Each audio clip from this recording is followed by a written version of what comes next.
all I know about Poland is that they steal our bicycles. 4, 3, 2, 1.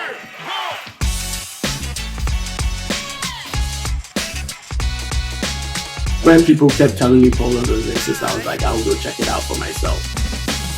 Somebody walked up to me and he's like, strange question, do you have a big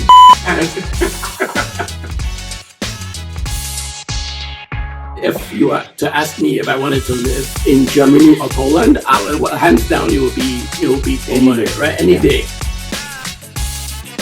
Marie Curie has been stolen by France.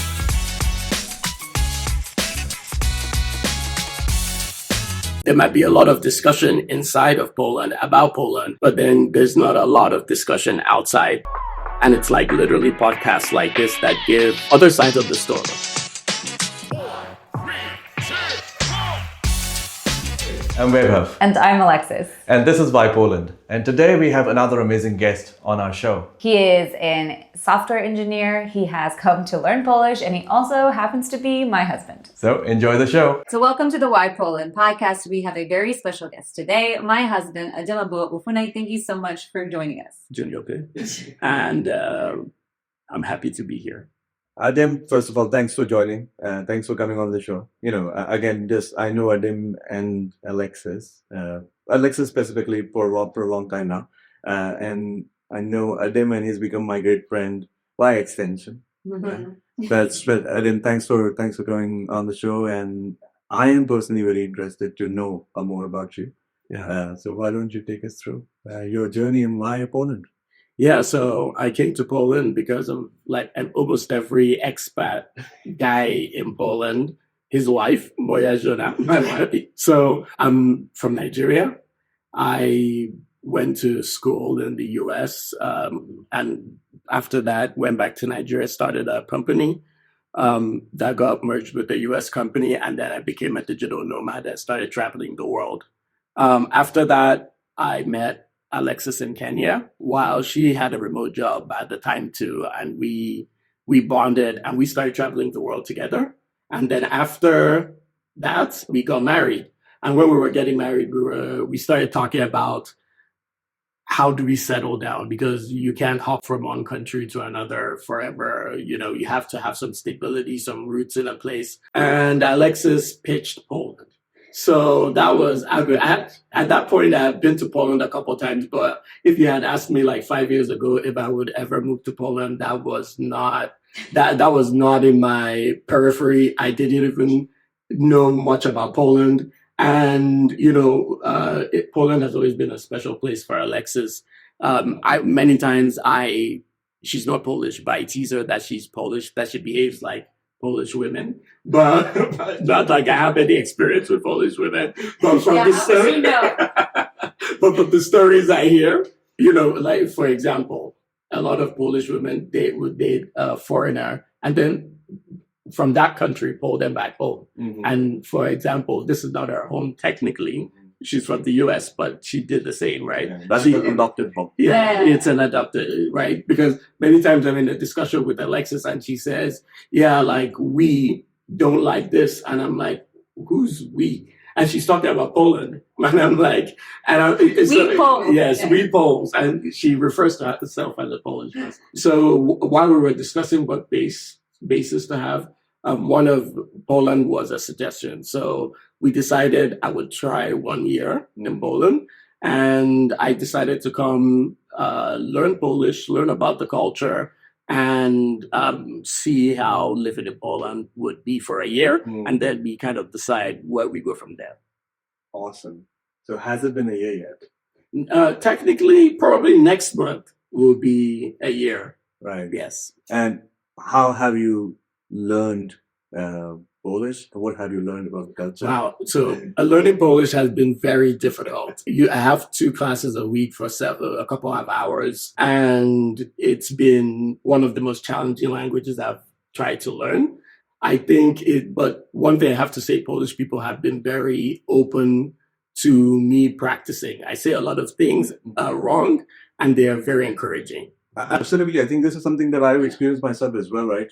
Unless you're trying, right? You still try to inculcate within, the culture, the traditions, Yeah. and you are trying to learn the language, I think people are always welcoming, and they, try and see, oh, you are part of the community, you're trying to sort of inculcate, right? But if you sort of give up and you're trying to stay in your own bubble, that's when I think people start having more problems. Yeah, it's about the effort, I think. Yeah. Like, if you put effort, generally speaking, people are quite open to Yeah. working with you. As in, it's very different from France, for example, where if you speak French, it's not good enough. Yeah. And if you speak English, they remind you you're in France. But like, I found it to be very different here. People actually are very accommodating if I get stuck and try to speak English. And then if I try to speak Polish, everybody has a huge smile on their face and actually like still tries to understand what you're trying to say. Yeah. From that perspective, it's been actually a very good experience. Okay, so I guess we're coming down to the 1 year mark, right? I pitched my case for Poland. You decided to stay here for a year to try and live here. Yeah. Language has been the hardest, he said, but welcoming in terms of learning. What do you think about staying? Just asking for a friend. Like, what's your opinion about staying in Poland? Right, you've done almost done the year. What are your thoughts? So I actually have enjoyed it way significantly better than I expected to. It's a very easy country to live. Things work. The infrastructure is great in general. And staying, I feel I have to still learn more about the language and history to fully participate in society, which, as in everybody, even if you're in your home country, you never learn everything about the country. So I still think I have a ways to go to be fully integrated. But as in, it's been a great experience. I wouldn't fight against it. Let's put it that way. Okay. But I think that's a great attitude to be honest, because you're wanting to learn more. B, you're thinking, how do I sort of give more rather than just take? Yeah. Right? Because a lot of people just come here and they decide to just stay here, take advantage of the things that are available locally, but not sort of give back. But you're already thinking about how can I sort of learn the language, start participating more, learn more about their history so that you can start giving back as well in some ways. I do think, I'm in a privileged position where I don't need a job. I am self-sufficient, so it is easier for me to jump. I don't need to be in a place to survive. So that's as actually being an African, and it's not really common in the world to say I come from a privileged position. But in this context, I feel lucky that I get to move through the world as a curious person rather than from a point of like, I'm just trying to survive. If it speaks to how good I am, more of what position I'm in. No, but at least you're aware of your position. I think that's the first step, I would say, right? Because a lot of people, they're ignorant towards their own sort of position and their privilege that they hold, put themselves out there as the victim mentality sort of. But you don't have that clearly, and you want to sort of do more and learn more and participate and try to integrate within the cultures of the country that you're living in. So I think that's a big thing. This is a question to you as well. So Adim has just moved here a year ago. What difference have you seen? Because you've been living here for a number of years now, and since being married, Adim moving here, have you seen any difference in terms of how the life has changed after him moving here in any way, shape, or form? Well, he's here. Yes, that's a good. Yeah. Congrats on getting him sort of here and convincing him. Yeah. So I think that's good. But do you mean in terms of like life in general in Poland? How has it changed since he's been here? Yes, since you married, and from going from a single person to a married person, versus also, let's address the elephant in the room. Adim is, a person of color as well. Yeah. So has that impacted your life as an American? We will talk about your perspective as well, because I personally, like, not that much has changed. Yes. But I do remember being a little bit worried when we were first talking, I mean, obviously when I was pitching Poland and we were first talking about it, he had visited a few times. But you hear a lot of things, Poland is racist. Poland is racist, basically, is what everybody tells you. And I personally am not going to experience life in the same way as perhaps you might experience. So I was really worried at first. I'm really hoping nothing would happen, because I mean, we're even now, and I'm not going to live in a place that's going to be uncomfortable for either one of us. We want to live in a place where we both feel good and we can both, exist happily. Yeah. And I'm happy to say that we have not had to move. Yeah. But I want to hear your take on that as well. Like, yeah, it's been actually a very interesting journey, because when I told my family, for example, that I was going to spend more time in Poland, a lot of my extended family told me about a lot of stories about racism, and even Polish people in the U.S. Would tell me that, like, why would you go to Poland? That Polish people are very racist, but they would recommend for me to come here. For me, it's interesting because brief history. The first reason I even started my software company in the ever was because I wanted to travel. It wasn't to become a billionaire or a unicorn or anything. I just wanted to create a life for myself where I could see more of the world and understand more, because I have this theory that if humans understood each other more, we would have world peace. Right. It might be a bit naive, but like, I really think a lot of the stuff that we fight about is a lack of understanding of somebody else's perspective. Lack of empathy from where the other person is coming from. So based on this, I've just always, every time I've traveled somewhere, my family, I've been traveling since I was 6 years old. I've always had this my mind, my perspective gets refreshed, and I see the world from new eyes. So one of the biggest things that was a driver in encouraging me to come here was a lot of places that people told me not to visit. When I get there, I get pleasantly surprised. In fact, I'm actually yet to go to a place where I'm like, oh, they said I shouldn't come here, and they were right. Like, I definitely should not come here. So when people kept telling me Poland was racist, I was like, I'll go check it out for myself, right? Coming here, I have not actually experienced any negative racism, both physical or even, like, maybe people have said stuff, but I didn't hear or understand. But like, I haven't experienced. In fact, it's been shockingly the opposite. So like, even from when I was visiting, I remember a time we were in Krakow, where we actually went out to the bars. We had a late night, and we were walking home to our hotel, and a bunch of young boys, they were 14, 15, and they literally all ran up to me, and they surrounded me, and they were like saying stuff in Polish. And at the time, I could not even understand. And like, she got worried that I was getting surrounded, and she came, and they literally were saying like, they just wanted to welcome me, and they know that I was visiting, and like, I'm welcome. And, for me, that was very touching. And, fast forward to even a couple months ago, I was in a bar with Chu and a couple other friends. And we were sitting there, and the bartender comes up and gives me and my friend, Chu is from Canada. He's half Canadian, half Nigerian. And they gave both of us a shot, and they were like, oh, it's from the other guys. And they pointed to 3 Polish guys. And we were like, at first I thought, I was like, maybe they're gay, maybe they're hitting on us. Like, I didn't know what was going on. So we took the shot, and we just waved and, gave them a thumbs up. I was like, all right, thanks. And we continued our conversation. And then 30 minutes later, the bartender came in again, very sheepishly,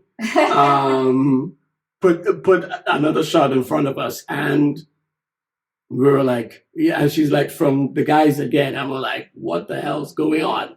But I take gifts, so sure. We took the shot, and we thanked them, and then they walked over, and they were like, oh, I know it's weird. Sorry, we didn't mean to be weird. But one of the guys, I think he his English was probably the best speaker, and he was trying to communicate to me, and he was like, "Yeah, I used to live in England, and I was an immigrant in England, and I know what it feels like to be an immigrant somewhere else, and I wanted to welcome you to my country." So like, and then we talked a bit more, and we exchanged numbers, and that was I've had lots of experiences like this.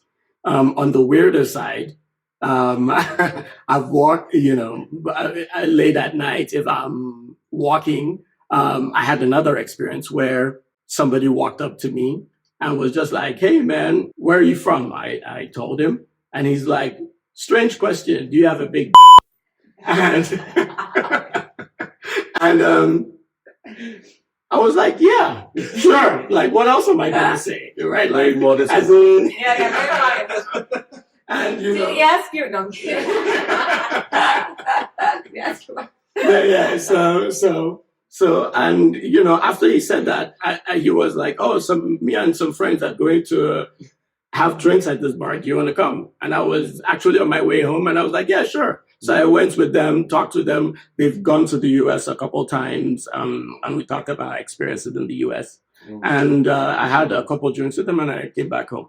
So, like, part of these are the experiences I've had. That was like the strangest one stereotypical experience I've had. So, I think it's interesting that, people in other countries will tell you not to go to Poland because Poland is racist, right? But then that's their perspective, outside looking in, or people who have left Poland and moved to another country, and they still have those views about Poland, that Poland is still racist, versus, they're not people of color. They've not lived in a different country whilst being a person of color, and they will tell you Poland is racist because of maybe media propaganda, or maybe what their image still is of Poland, whilst they might have left many years ago. No, definitely. And the issue is, I think even being a Nigerian myself, I am very familiar with this. I think Poland has a PR issue on that front. The same way Nigeria has a PR issue. Like if you say you're a Nigerian somewhere,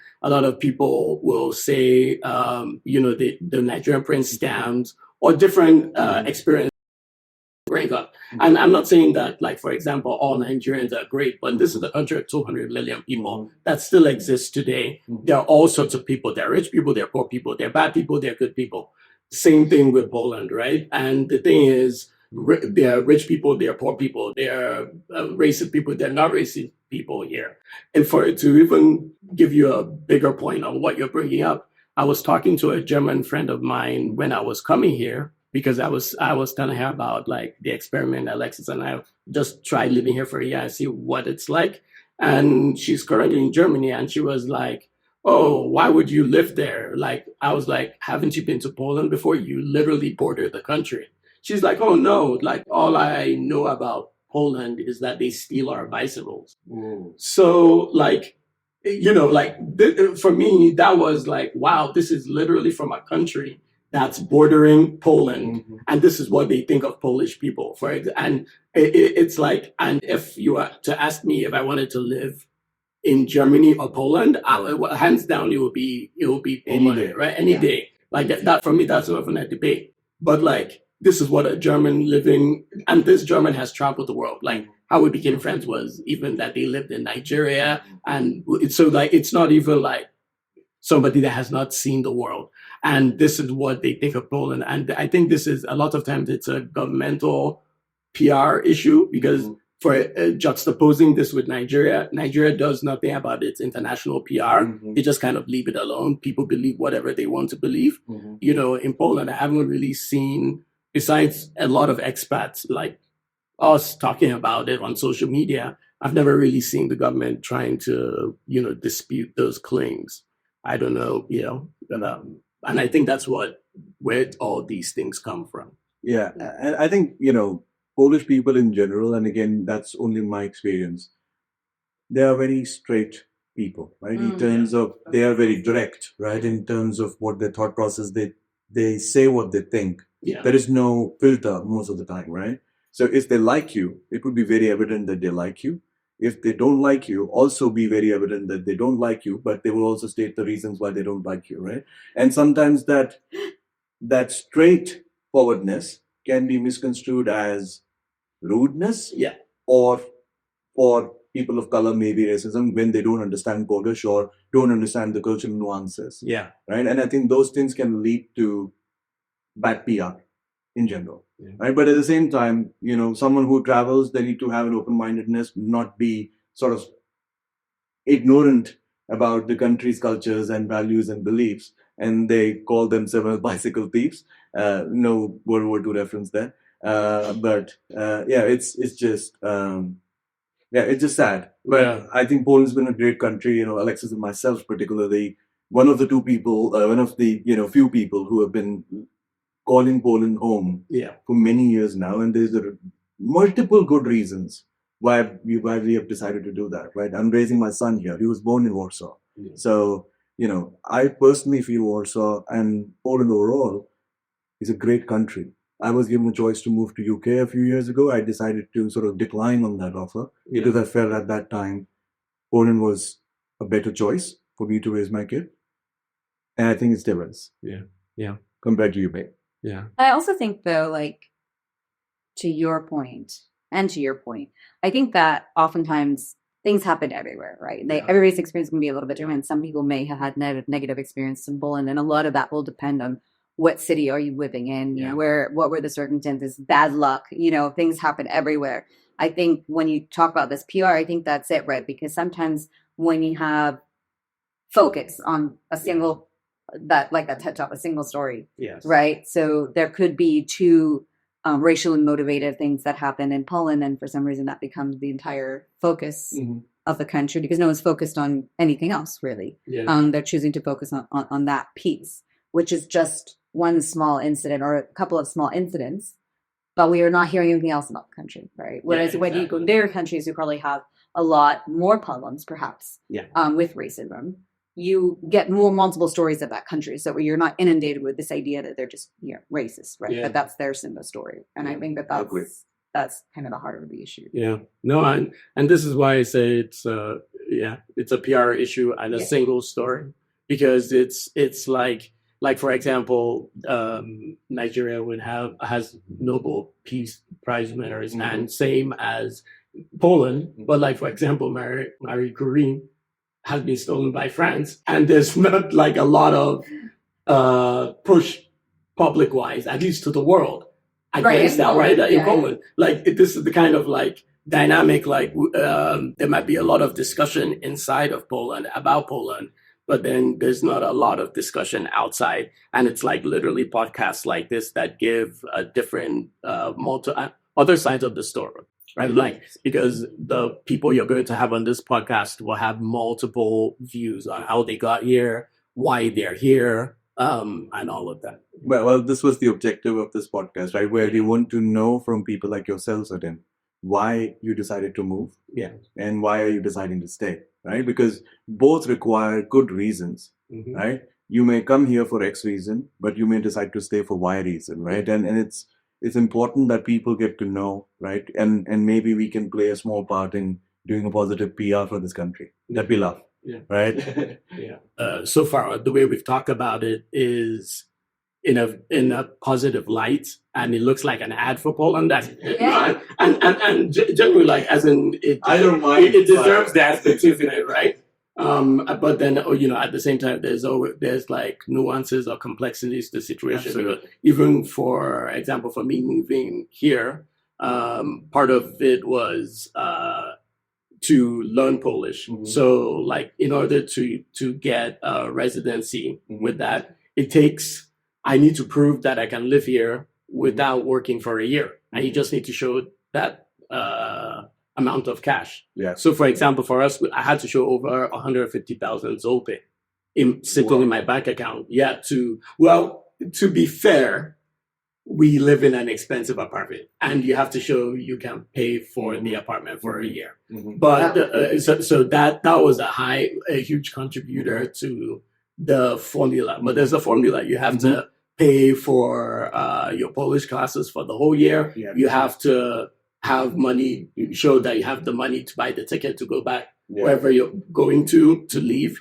You have to show you have, like you get your rent, you literally have the exact amount for your rent for a whole year. For a lot of people, that's not easy to do. But then even in the application, it took a long time, a very long time for it to get approved. And even I encountered different scenarios where, like, for example, I sent my application, they reviewed it, and they just said that the money that I showed is a lie. Like, it's just, like, I literally, like, it's not, they don't believe I have that money.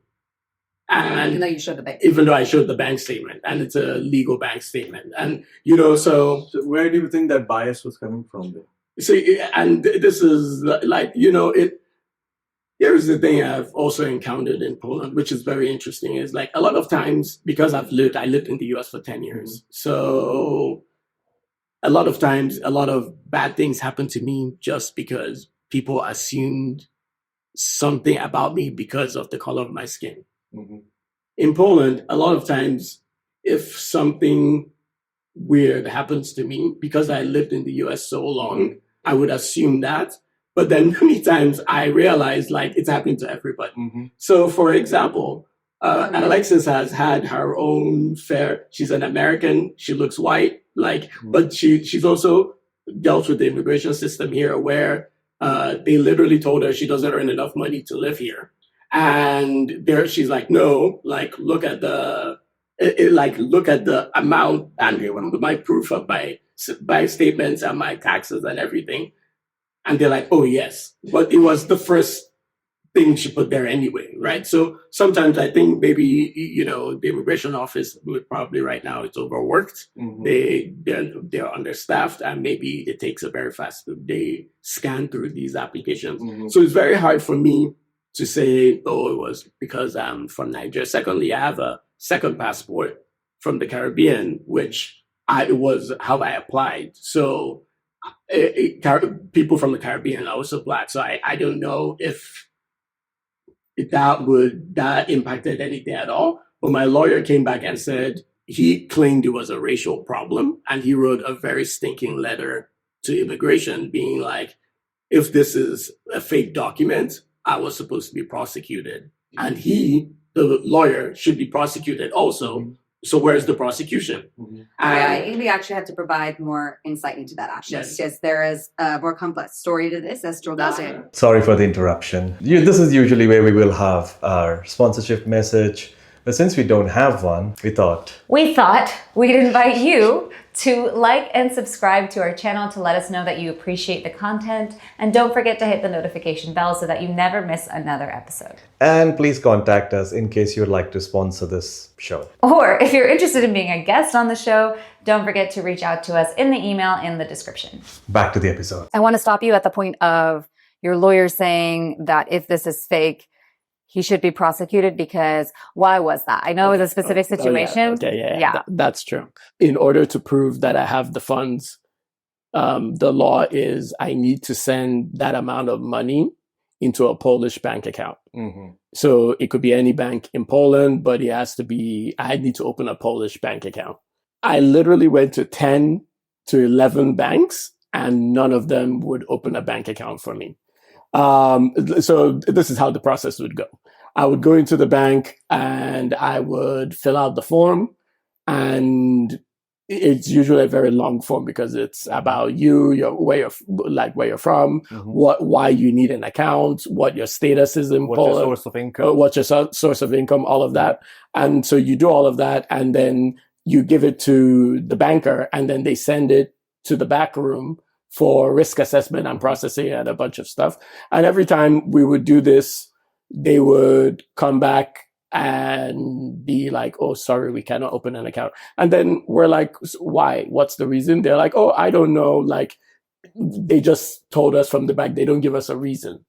So, like, we went from bank 1 to bank 2 to bank 3. Think of any bank you've ever seen in Poland. I've probably been in that bank. Including the international ones. Including the international ones. So from Bank Pekao to Santander to ING, like, just name the bank.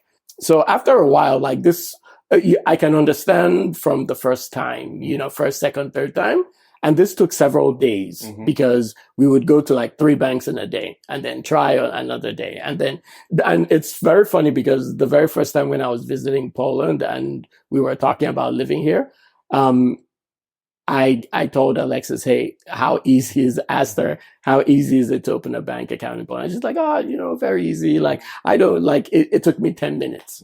And I was like, American privilege. Yeah, I don't think she understood that at the time.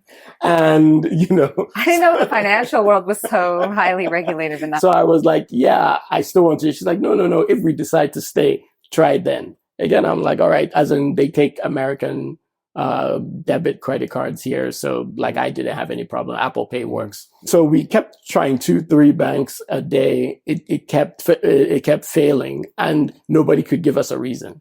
At this point, I'm getting frustrated, like at the bank, I even go to the bank and I'm telling them like, hey, like, I'm Nigerian. I'm also from St. Kitts. Like, can you open a bank account for me? And every time they're like, yeah. This is very straightforward.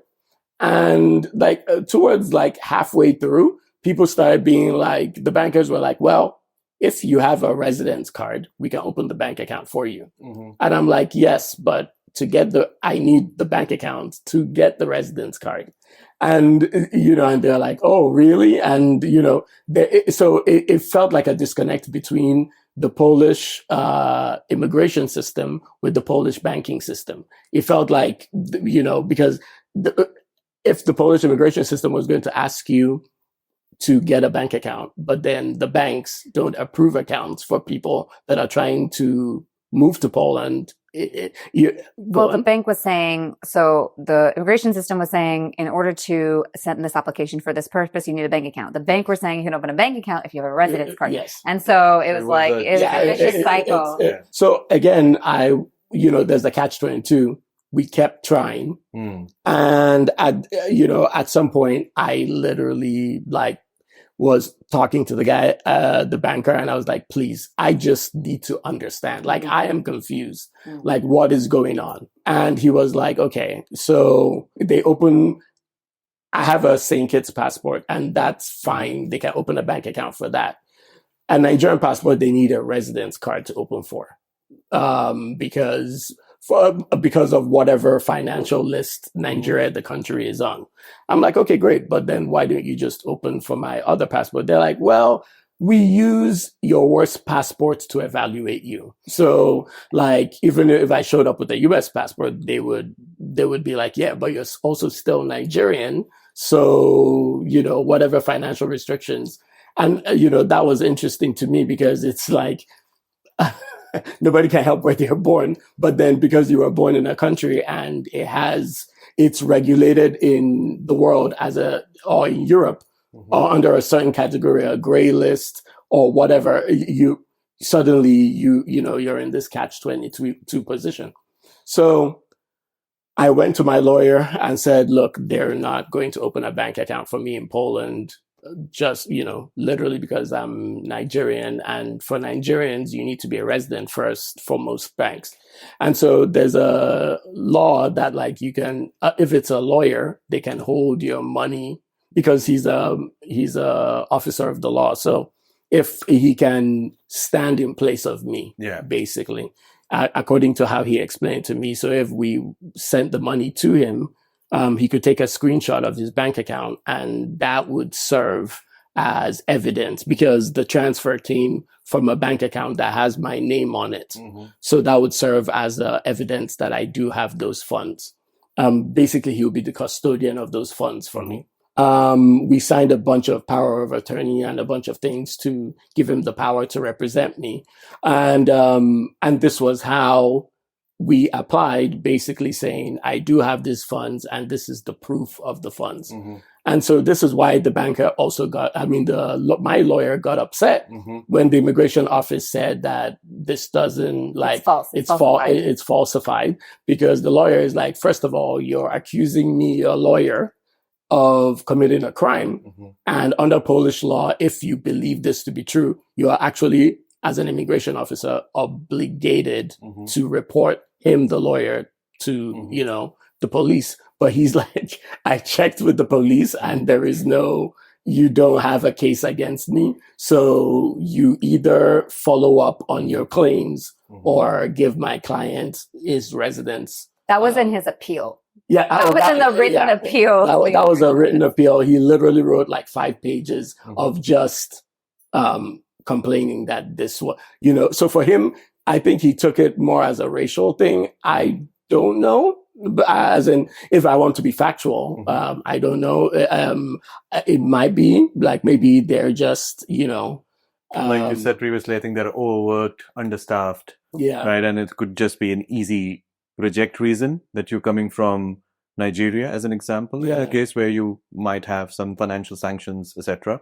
And therefore, without really going into the detail of your particular case, yes. just based on, oh, it's an easy reject. Exactly. Yeah, yeah. And, you know, and this is, for me, this is a particularly interesting thing too, because as somebody that's moving to a country, I'm just trying to do it the correct way, Mhm. the right way. Mhm. But even the correct way is like blocked Mhm. a lot of times. There's a lot of complications. There's a lot of hoops you have to Mhm. jump through. You know, and that brings to my question, what is Poland's overarching migration policy? Mhm. But, you know, that's way beyond my pay grade. Like, there are people literally employed to answer that question. Yeah.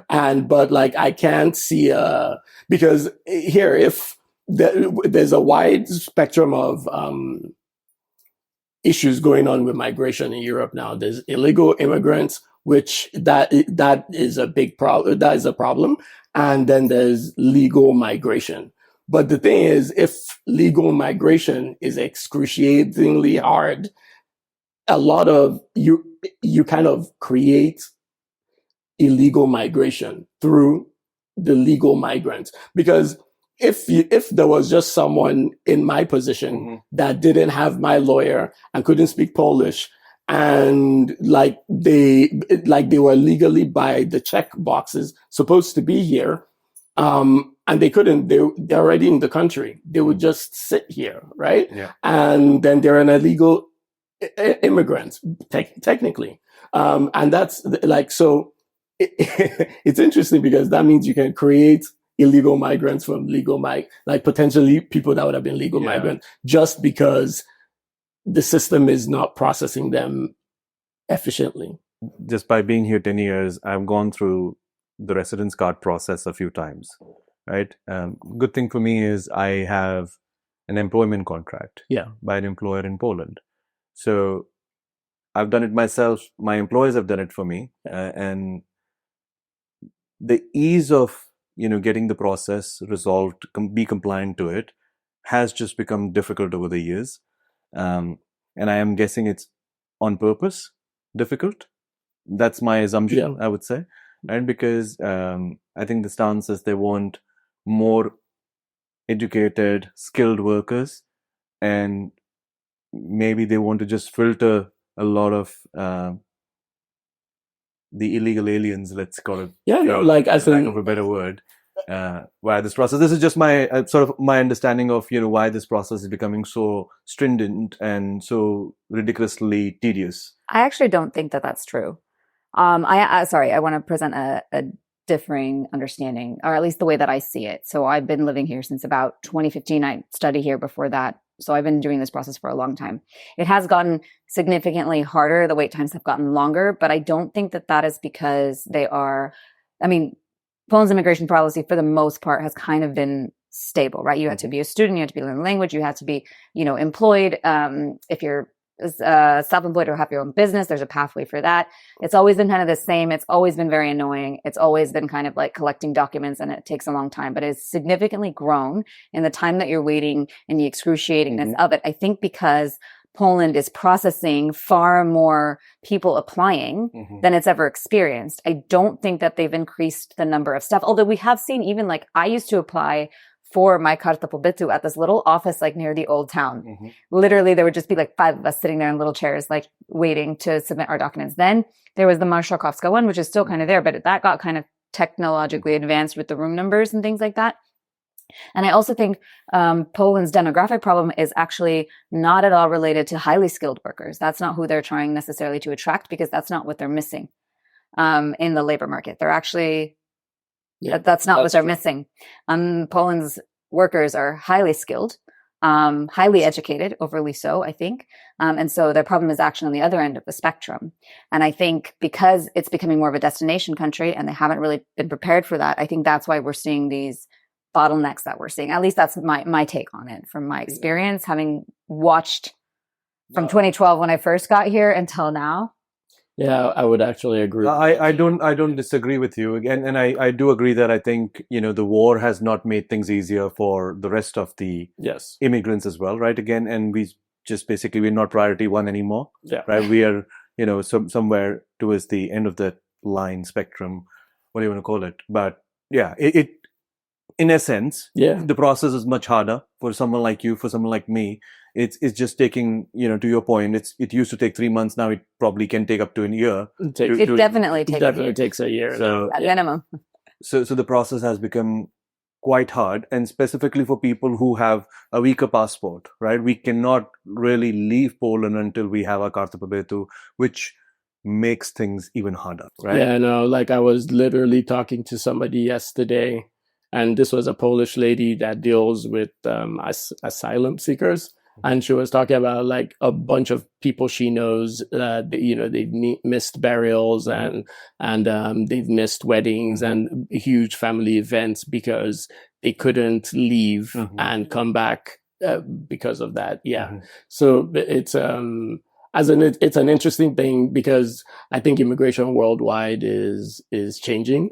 I saw a list the other day. There are 60 countries that have digital nomad visas, for example. Like almost every country around Poland has a digital nomad visa, which attracts basically long-term tourists. Everybody is revisiting the idea of like what it means for people to come to their country, stay and live. It's actually a big, we're in a globalized world, so it's very dynamic at the moment because I think post-COVID, when everybody then realized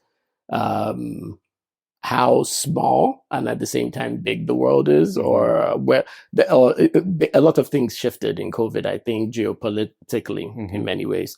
And so people are reshuffling. I think that's what's been happening the last couple of years. I think people are absolutely right. I think people are looking freedom of movement, right? So they value that a bit more than they probably used to pre-COVID, right? And they want to be able to travel and then live freely. Yeah.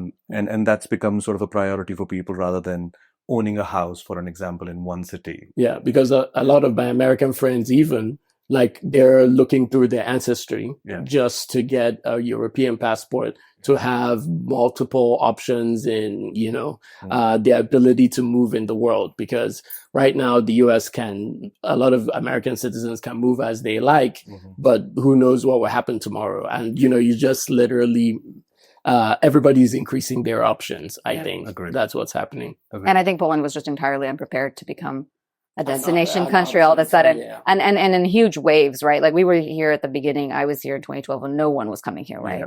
And then all of a sudden people were coming here, and then all of a sudden we had, the war, and then all of a sudden, it just keeps growing. And I think Poland's administrations were just entirely unprepared for people wanting to move here. I think we can only wish that it becomes better because it's definitely and it's made improvements. It has, right? So again, those offices have improved, right? I think it's just that the way they process certain things could be more efficient. And 1 year is a ridiculous time for someone to wait for their residence card. I think that just needs to get more efficient. But can I ask you, is that true though? What? Because so you've lived in multiple places. Yes. You went and you studied in the US and you said you lived there for 10 years. Obviously you've gone through the process here. Is 1 year a ridiculous amount of time to wait on a green card or a residence card or something like that? From my experience, yes. Really? So you got it faster? I've gotten my residency in any other place I wanted. As in some places it's 6 months. But like most places, like for example, we just came back from Uruguay, which is a place that we would, is an option for another place to live. The process there, you would get your residence permit within weeks. Wow. But we've never actually done it because Well, that's fair. on the Polish website it says how many 2 months or something like that, 2 to 3 months. Yeah. So what's said and what is done Yeah. are two different things. Very true. And so for the US, for example, I would just like I went as a student in the very beginning for university, and that took you just apply for the visa in your country. Whenever you have the visa, you go and then you're there. You have to renew it. For me, it was every 2 years. That was easy. I then moved to a work visa, and I just needed to leave the country and come back in. And that literally was like it took a week for the whole thing. The processing time for the visa? Yeah, because you apply for the visa, you leave to the American embassy. So I went to Canada, did my my visa interview there, and then just came back right to the US. Like literally because when you graduate from the US, you are allowed to work. Because I got a software engineering degree. So you can, once you graduate with your degree, you can work in your degree. For me, because it was a software engineering degree, I could work for 3 years in the US. If your company wanted to extend it, you had to move to what they call an H-1B visa. Right. So like my company wanted to keep me. So they switched me to an H-1B visa. And to do that, you apply while you're in the US and you get approved within like 2 months. Oh, okay. And then you just leave for them to actually talk to you and verify it's a real job. The US made a rule after 9/11 that if you ever wanted to renew your visa, you had to pop out. You had to come out of the country. So usually I would go back to Nigeria, but because I was already at work, I needed to make it fast. I went to Canada, did it, and my visa got approved. 2 days later, I picked up my passport and I just flew back to Denver, Colorado, and continued working. I did not realize that. Yeah. Okay. Yeah. No, I think other countries in Europe itself, I think the process is much more smoother, takes less time. Yeah, but I think, Poland has been working on it. They're improving their processes, and I really hope. I do think in Europe in general, in practice, a lot of countries in Europe, to get a residence permit in your hand, like the card, I think Poland is on par. They're from the word industry, it takes about a year from start to finish, from your application to providing missing document and blah blah and all of that, and then to get the card in your hand. From Portugal to Greece to we were just talking to somebody in Spain that's been there for 1.5 years and they still don't have their card yet. At least that's what she said, right? Yeah. I think so. Yeah. Interesting, because maybe I think it depends on multiple variable factors also, right? So again, it depends on your financial condition, which country you're coming from, as well. And if you have a permanent contract, if you're a student, if you're owning your own business. So I guess that those variable factors, I'm sure either prolong or sort of shorten the whole process. But in Poland, what was actually very interesting too in my case is my residence card is for a year. So that's the thing is. I was supposed to, because the first time they said they rejected the application and then we appealed. The rejection came in June, which was like 3 months later, July. But then the appeal didn't get processed till January. Last month, yeah. Literally, yeah. It didn't get processed till January. And they were basically like, oh, well, you're totally verified to be here. We accept all the documents, correct? But, you're supposed to be leaving in 2 months, so there's no need to print your card. So just, when 2 months is up, make sure you leave. Yeah. That was basically the response. So it's like... how have you challenged that response now? Why would I challenge the response? Okay, because if you decide to live here after your 1 year is over. And also we're married and she's legally here. So you are her dependent. So we can apply in many different ways. You would need to reapply. Yeah, I would need to reapply in 2 Okay, months, understood. basically. To stay. You have 30 days from the end of the date that they gave you Yeah. to stay in Poland, and then we would just need to reapply again. Yeah. But I mean, I've been in crazy situations too. Yeah, you have I've been in crazy wild stories. situations. Yeah, yeah. With a lawyer, mind you. It was wild when it was by myself, but Mm. the wildest was the first time I had a lawyer. He's a great lawyer, and I've used him since then.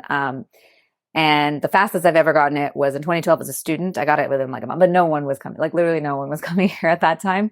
So I did get it in 2 months. The craziest time I ever had was when I submitted my Kartopytu application with the work contract, which showed that I was making enough money to afford my apartment plus 30% for living expenses, etc.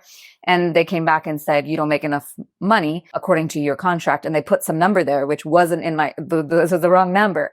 So, I mean, what do you say to that? You say, well, but you misread like, what do you say to that on the appeal? Like, you give them something, they said, no, you don't. And you're like, but yes, I do, because like it's there. So we appealed it. By the time the appeal came around, obviously it's like a year later. So my rental agreement is also, I've gotten a new one because it's a totally other, new year. My health insurance also is done because that happened. So then I got a letter back saying, no, because you don't have the rental agreement and you don't have the health insurance, it would be like, so I had to go resend that. I think that time it took me like 3 years. Wow. To actually get the card? Yes. To be fair, COVID was in the middle of that, but it was just such a I applied in September of 2019 and I literally got the card in 22? end of 2023. And yeah. 2023? And well, this is where her... No, 22 to 23. And then because I got rejected and I had to appeal, I didn't get the 2-year one. I got the 1-year one. So I hadn't had a 1-year one in ages. And now I was back to the 1-year one. So by the time I got the 1-year card, it was time to renew the 1-year card. And in 2024, I got the 2-year card again. Yeah. So this is someone who's been here like forever. Yeah. And so it was like hearing stories like this, it stopped me from jumping to the Polish system was racist, because this is an American with, that's having this experience, which is very similar to mine, where, they're looking at a document and being like, well, you don't have enough money, but then it says in the document, you do have more than enough money. So like when you see things like that, but if she was not my wife, she didn't have this experience and it was just me applying by myself, I can see how I could read it a totally different way. Absolutely. Yeah. You said something funny the other day too. So, we got the postman came, right? And he was supposed to drop off the Nespresso pots for the coffee and take the recycled bag of Nespresso. Mm-hmm. I had 2 recycled bags, not just one, because I forgot to give it to him last time. And he was very rude to me. And I was like, look, he refused to take the second one. Only take that. And I was just like, and Adim just walks up. He's like, I'm glad I saw that, because now I know when things happen to me, it's not racist. I was like, nope. Sometimes people just have a bad day. But that's literally what you said. You were like, I'm glad I saw that. Yeah. That's true. No, so again, despite of all those issues, I think Poland is still great. No, but speaking of these issues and challenges, right? Adim, again, ease of coming in and going through this turmoil process of immigration process is not easy, right? Are there any other challenges that you've felt that have added to your misery of this immigration process, right? And settling in, so to speak? The immigration process. In ease of settling in, the 2 things are language and weather. So, and I think that comes up for everyone. For me, the weather, Poland in the summer is fantastic. I don't know if I would be anywhere else. It's actually great heat. Yeah. Like, coming from Nigeria, it's hot all year round, but like our dry season is scorching heat that like it feels like it could pierce through a person. Mm-hmm. But like here, it's like perfect sun. The temperature is great.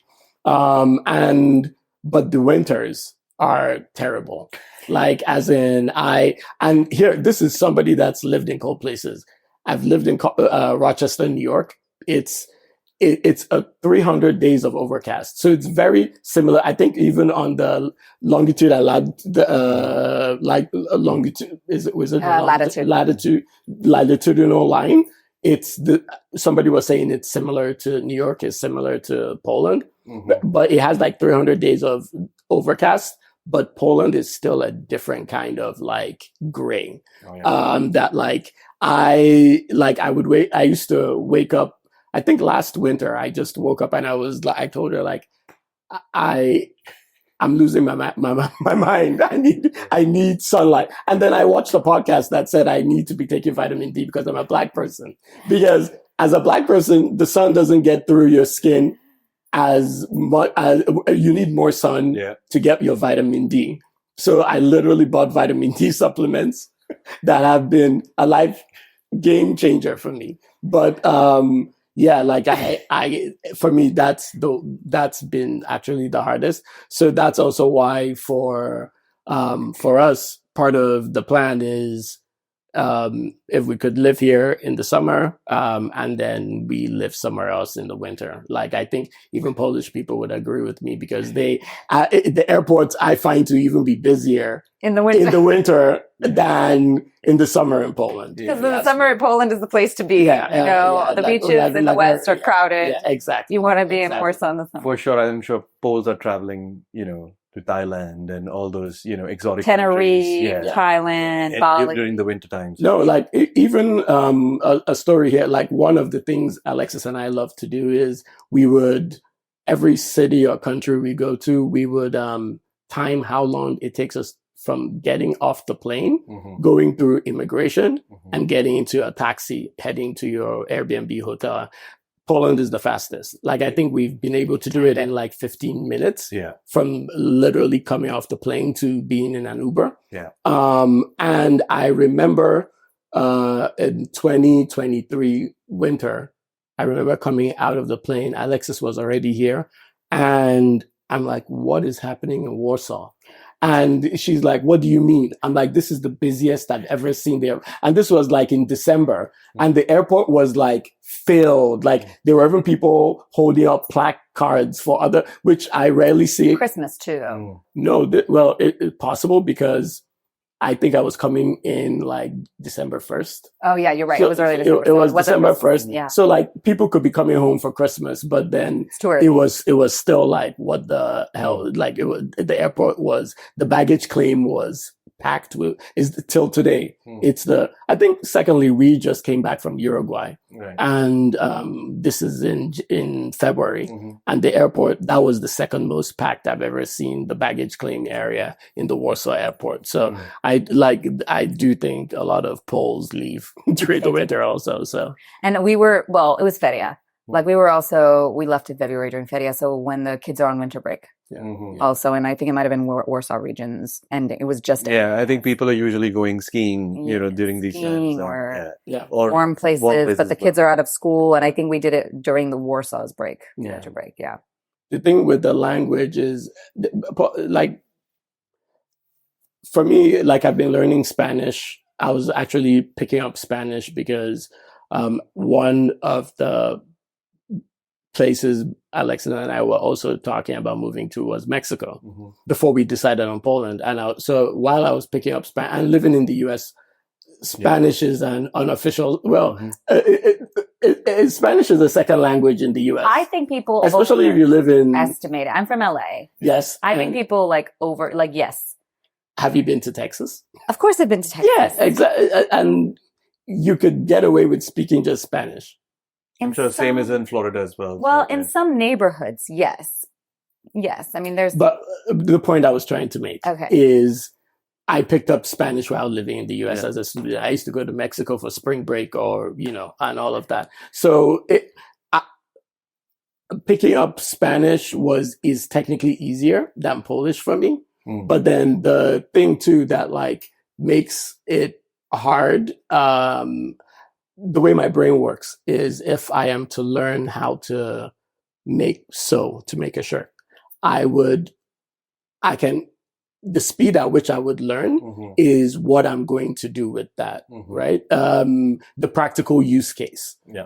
She's really good at learning academically. Like she could for the knowledge of knowing the thing, she could really pick something up. for the same. For me, I'm learning. That was why I became a software engineer. It was all the apps I could build. Mhm. I always make a joke. I became a software engineer because I'm the laziest person I know. Because I just want the computer to do the work for Yeah. me. So I work hard to do it once, Yeah. basically. But so we're comparing, if learning Spanish, it shares a lot of words with English, and they're half the like a huge population of the world speaks Spanish. So it was easy to, like my brain finds it easy to grab those connections because I can go to Spain, I can go to Mexico, I can go to Uruguay, I can go to Argentina and use that language there. Something that makes it hard in Poland for a lot of expats is that they're like, okay, I will suffer to learn this language, but then where would I use it unless they know they're going to be here for the rest of their lives? A lot of times it's hard. I found this with a lot of people in my class, like when they're struggling, they're having this. I personally wanted to learn the language because it's the farthest difference from any other languages I've ever tried to learn. Like in Nigeria, you would learn English and French, and we have our local languages, but phonetically, a lot of things sound similar. But here, the alphabet is entirely, well, not entirely different, but and like nothing sounds like. Nothing sounds like how you Italy read is it. Italia, but in Polish it's plural and it's Włochy. Like it's just completely different. So for me, it was interesting. Also learning about the history of Poland has been actually very eye-opening for me personally. Poland. So this year has been interesting, particularly because I've been learning the language and the history of Poland, through interacting with people here and through my Polish classes and reading about it. And it's actually given me a lot of perspective in general because growing up, I didn't learn much about World War II, right? And I didn't learn a lot about Eastern Europe. And just being here, learning about the history, and then seeing what the effects are many years later gives me a global mindset on different issues. So, and me being a business person, it's actually a big deal because one thing in a globalized world that happens is, a pin drops in the United States and you feel it in Japan, and how it's going to pinch you changes depending on the context. Right. So like how big that pin drop was.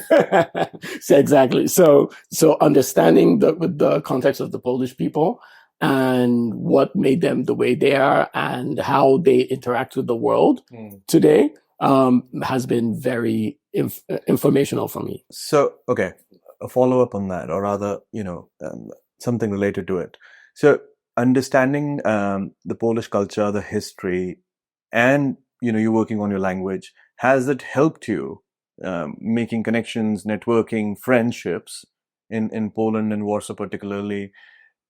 How would you sort of, whilst you have lived in other countries and where you probably did not speak the language versus here, you also don't speak the language, but you're trying to understand more and inculcate yourself more in the local landscape. How would you sort of see that as playing a part in, your networking with the locals? Similar to what I said at the beginning, like Polish people have been very kind to me so far. In making friends here, I basically cheated because Alexis already had friends, and I met you and so many other people who quickly became my friends. Some of them Polish, some of them not. And then I've been basically going to different networking events to meet more Polish people because I do want to really learn and understand people. For me, that's the core, like I said, also said in the beginning about traveling. I'm not there just to, see the Mona Lisa and run back home. I do want to understand what makes the people and the place think differently. And the thing for me is when you understand all these things, you get to steal the ones that will make your life better and put it into your life, basically. So you live a better life. But while I've been learning English and learning the history, I can't say it's actually affected, increased or decreased the friendships because they've just been welcoming. So like, again, I don't know if somebody liked me more because I said Dzień dobry to them and then they opened up their heart to know more about me. Mhm. I don't know if that, no friend has told me like, oh, because you tried to speak Polish to me or something, I took you more seriously. Because a lot of them spoke English. So I have met people that only spoke Polish and they were just speaking at me, smiling, being generous to me, letting me into places or helping me with a problem. And I didn't even understand what they were saying. So to be honest, like, this is also what's encouraging for me to learn Polish Yeah. is like, if without me even speaking the language, people are friendly to me and trying to help me, imagine the world I would live in when I did learn the language. So it's unfortunately it hasn't affected it, but I know it will.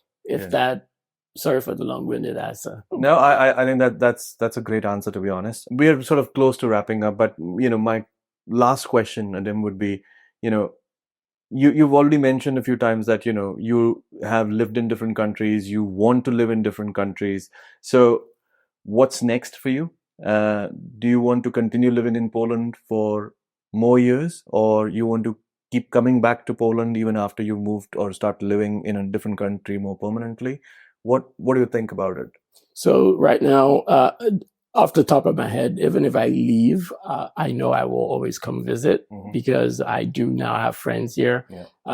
And I have grown to love the place. Of course, they say happy wife, happy life. So I'm like, literally the question should be to her because at the end of the day, it's what she wants to do. I'm going to end up doing. But yes, I plan to try another year because I don't think I picked up enough language and culture. And then after that, we'll see that too, right? Like, when we went to Uruguay, she really fell in love with Uruguay. I fell in love with Uruguay. So, that might be in the future. That might be 5 years down the line. But like for now, for the foreseeable future, I plan to be in Poland. Right. Can I ask like one last question? Because we talked about a lot of things, especially like all of your, not complaints, but the things that made it hard. What do you like about Poland? Yeah. Because I don't think we talked about that. Like, what is it that you like about the place? The summers. The summers are great. The people, the infrastructure, because it's coming from the US or even Nigeria or Mexico, there are a lot of lines and don't get me wrong, it's not that they're not lines in Warsaw, but like a lot of things happen much faster when they're privately run here, as opposed to many places I've been to in the world. So like, I really, really like that. Uber is super fast. Like sometimes I order an Uber before I can finish tying my shoelace. It's here. Infrastructure is great. And then... even the public transport too is efficient. It works. It comes on time for the most part. Sorry, I'm doing a recap. Summer, people, infrastructure. For me, that's it. That's it. Okay. Okay. No, one last thing. Sorry. I know I said last question, but going back to what you were saying previously, right? So when you were to move to Poland, people said, don't move. Yes. Now. And so now if you were to sort of give someone an advice who was thinking of moving to Poland, what would you say, knowing what you know now? And you've been living here for a year, you probably would end up living for more years. And we hope that you will. But what advice would you give to someone, let's say a friend of yours who was moving from... That's a really good question. From Africa to Poland? Because that's actually, for me, the point of doing this at all is to help other people, because I didn't have this, in making my decision. But yeah, the advice I would give is definitely come with an open mind.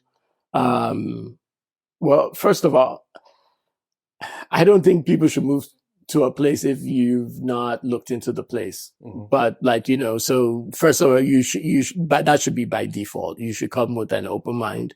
Another advice, Poles are very, they take their culture very seriously. So you have to take it seriously, because to have peace here, it's not going to work out well for you if you're not taking the culture of the place seriously.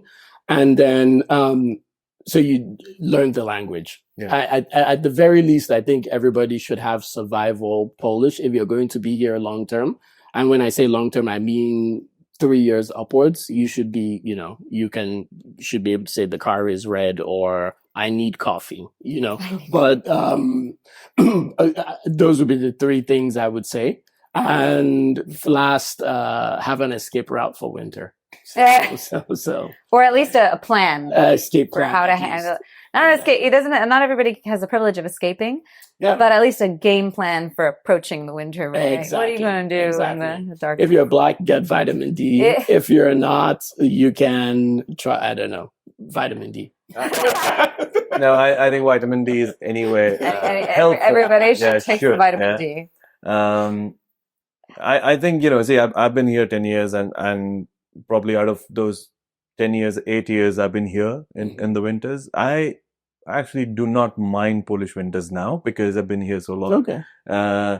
Probably, I think you, like I said, you sometimes get used to things. I do not. Just for the record, I speak quite a high level of Polish, but in all my time, I cannot with the winters. I have not adapted. I said, I think someone told me a Polish saying is like, if in the winter, if you go out and you're cold, it's not because it's cold, it's that you didn't dress properly. Yeah. Right? So it's the same idea of like, if the winter is bad for you, you didn't enter the winter properly. Yeah. Right? So I guess people have to. I think solution is. I'm sorry. I don't even think it's about the cold. I think it's about the dark. I think I finally understood Game of Thrones. Like winter is coming. I thought it was so silly, but like I'm like, no, winter. I feel that way. Like come end of August, I'm like, oh God, winter is coming. Yeah.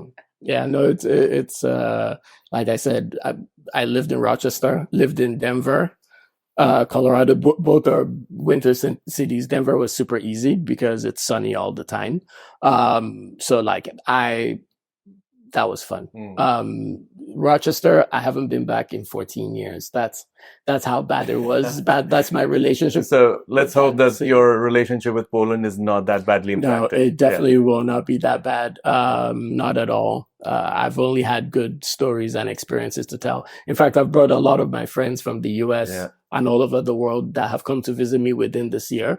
And it's the feedback I get, all of them is unanimously that first, it's not what they expected and they will be back. In fact, I have friends that have come back within a year, 2-3 times because they had a good time. Yeah. So, honestly, for me, I'm always excited that I can show people a place and change their perspective on a place. And Poland is a very good case study for that because what you hear from people outside of what it is different from what it actually is. Mm-hmm. Yeah. So come here, live here, and then, I think prove all those naysayers wrong, I guess. Who thinks Poland is racist, Polish people are racist.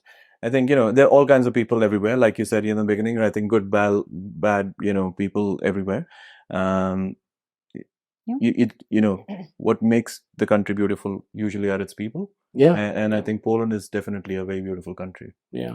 With that said, Adim, thanks so much for, first of all, your time and then opening your heart out and, telling us all these interesting and beautiful stories about, how you moved to Poland and why you decided to call it home.